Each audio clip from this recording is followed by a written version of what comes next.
네, 뉴욕 증시 상황도 짚어보겠습니다. 뉴욕 증시도 어닝 시즌이 진행되는 가운데 FOMC까지 앞두면서 숨죽이고 있는 상황입니다. 이지호 기자와 현재 상황 짚어보도록 하겠습니다. 이 기자, 일단 뉴욕 증시는 이틀째 좀 흐름이 비슷합니다. 간밤에도 혼조세로 마감이 됐죠. 네, 맞습니다. 사실 이날은 좀 오를 법도 한 날이었다 이렇게 말씀을 드릴 수가 있을 것 같은데요. 네. 1, 2분기 연속으로 역성장하던 미국의 GDP 성장률이 2.6%로 반등하는 모습을 보여줬기 때문입니다. 네. 이에 다우지수가 장중 내내 상승세를 타는 모습을 보였는데 그러나 나스닥 지수는 말씀하신 것처럼 하락세를 면하지 못했습니다. 어제도 말씀드린 것처럼 개별 종목의 실적에 따라서 증시가 움직이고 있기 때문인데요. 실적이 가른 지수의 등락, 먼저 월가 전문가의 시장 분석을 먼저 듣고 오시죠. The earnings release from Meta was poor, and I think that's going to cycle through also with Google. And I think investors now are looking at the alternatives, dividend-paying stocks, companies that have good cash flows and higher quality, perhaps. And I think those are the type of companies that investors kind of want to hang out in while we get through this recession that everyone seems to be talking about. 예, 어제도 저희가 짚어봤지만 빅테크들 실적 추이가 좋지 않으면서 특히나 나스닥이 크게 좀 타격을 받고 있는 상황입니다.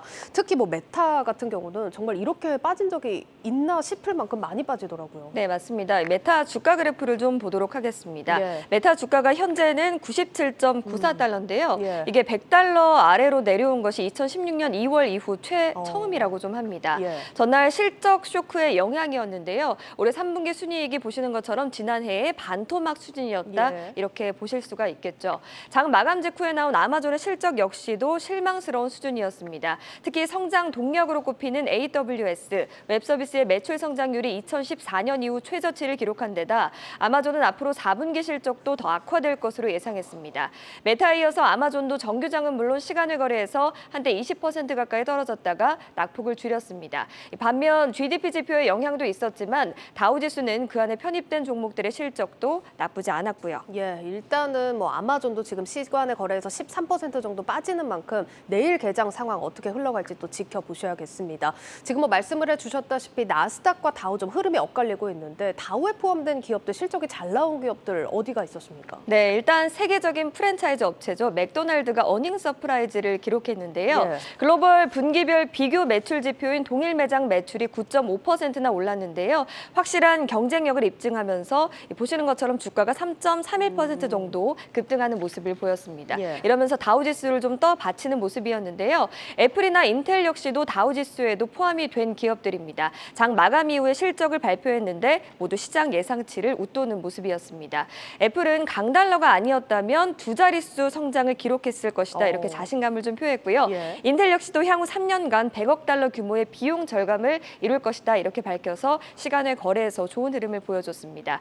이에 대해서 인겔스 앤 스나이더의 팀 그리스키 선임 포트폴리오 전략가는 기술주와 성장주는 하방 압력이 컸지만 필수 소비재, 에너지, 금융산업, 유틸리티 등은 상당한 힘을 보여줬다. 이렇게 평가를 한 바 있습니다. 그러니까 현재 지금 거시 경제 상황을 누가 잘 버텨내느냐 이런 기업들에 좀 주목해볼 필요가 있겠다라는 의견이겠죠. 네, 맞습니다. 사실 이번에 보여준 이런 빅테크 쇼크는 전반적인 경기 둔화 상황을 보여주고 있습니다. 네. 이번에 나온 GDP 지표도 자세히 들여다보면 꼭 긍정적인 것만은 아닙니다. 미국 경제의 3분의 2를 차지하는 소비가 좋지 않았는데요. 소비자 지출 증가폭이 1.4%로 2분기보다 줄어든 모습이었고요. 예. 특히나 주택 투자는 26.4%나 위축되면서 전체 GDP를 끌어내리는 모습이었습니다.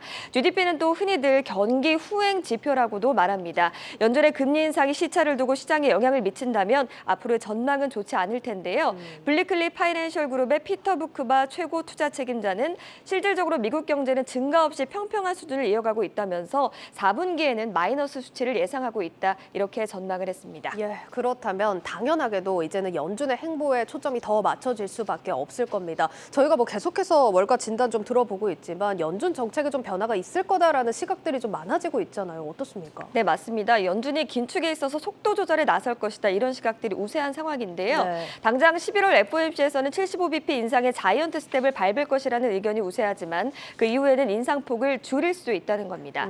전미 연방보험 신용조합협회는 GDP와 인플레이션 데이터가 연준이 12월 FOMC에서 빅스텝을 단행할 것을 뒷받침하고 있다. 이렇게 예상을 했는데요. 이제는 이렇게 되면 약세장에 있는 증시가 오를 것이냐 하는 것에 관심이 모이겠죠. 그렇죠. 네. 사실 많은 사람들이 이 약세장에 어떻게 흘러갈 것이냐 관심이 많습니다. 월가에서는 좀 진단을 어떻게 하나요? 안타깝게도 월가에서도 좀 의견이 엇갈리고 있는 모습을 보이고 있습니다. 일단 페어리드 스트래티지스는 9월에 증시가 매우 광범위하게 과매도됐다면서 예. 여름에 왔던 안도 랠리와 비슷한 수준의 랠리가 올 것이다 이렇게 예상을 했는데요. 그간 하락세가 컸기 때문에 근시일 내에 반등세가 나타날 수 있다라고 보는 모습이었습니다. 예. 반면에 골드만삭스는 주가를 떠받치기 위한 기업들의 바이백이 줄 것이고 이것 때문에 내년에 타격을 입을 것이다 이렇게 전망을 했는데요. 네. 여전히 시장에는 리스크가 많기 때문에 주의가 필요하다는 얘기입니다. 어쨌든 지금 약세장에 있는 건 분명한 만큼 우량주 위주의 실적 호전주에 집중할 필요가 있겠습니다. 네, 일단 간단하게 이렇게 의견들을 종합해 봤습니다. 관련해서 이 기자가 월가 전문가의 조언 직접 들어봤다고요? 네, 맞습니다. 이 월가에서 투자의 귀재로 불리는 마크 모비우스 캐피털 파트너스 설립자를 만나봤는데요. 끝을 모르는 약세장 속에서 갈피를 잡지 못하고 있는 투자자분들 많으실 겁니다. 마크 모비우스는 약세장이 곧 끝난다고 전망하면서 우량한 기업을 싼 값에 사는 기회로 삼으라고 조언했는데요. 그는 과연 어떤 투자처를 유망하게 봤을까요? 함께 보시죠. 최근 급등락을 거듭하며 불확실성이 커진 미국 증시. 약세장의 전형적인 모습입니다. 월가에서 투자의 귀재로 꼽히는 마크 모비우스는 약세장이 곧 끝난다고 전망했습니다. Well, the market probably has not bottomed out yet, but I must say this. Bear markets normally last about a year and a half. We're already almost into a year, a bear market of 1 year. So I think we're now closer to the end. 약세장에 있는 증시가 앞으로 더 떨어질 수 있겠지만 그는 바닥이 될 때까지 기다리는 것은 어리석다고 조언합니다. 약세장의 끝이 다가온 만큼 지금이 투자의 적기라는 것. Why we say that is that there are always going to be good companies with good earnings, with strong balance sheets, with high return on capital, with pricing power. And when markets are down, that's probably the best time to buy those companies. 가격 결정력 등을 지닌 탄탄한 기업을 저가에 살 수 있다는 건데 고점 대비 30% 넘게 떨어진 한국 증시 역시 투자의 기회가 있다고 진단했습니다. 마크 모비우스는 안전자산인 금을 채굴하는 업체와 반도체 부문을 유망한 투자처로 꼽았습니다. 특히 반도체 시장은 최근 공급망 이슈가 불거졌지만 핵심 기술력을 보유했다면 성장성이 있다고 봤습니다. 모비우스 설립자의 신흥국 사랑도 여전합니다. Because they see the emerging countries are growing, still growing faster than the developed countries such as India. The second thing is a lot of the emerging market currencies have devalued massively. So it's a good chance to buy these currencies at low prices.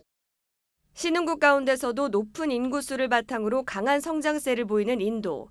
그중에서 인프라와 소프트웨어 관련 기업에 주목하라고 조언했습니다. 한국경제TV 이지우입니다.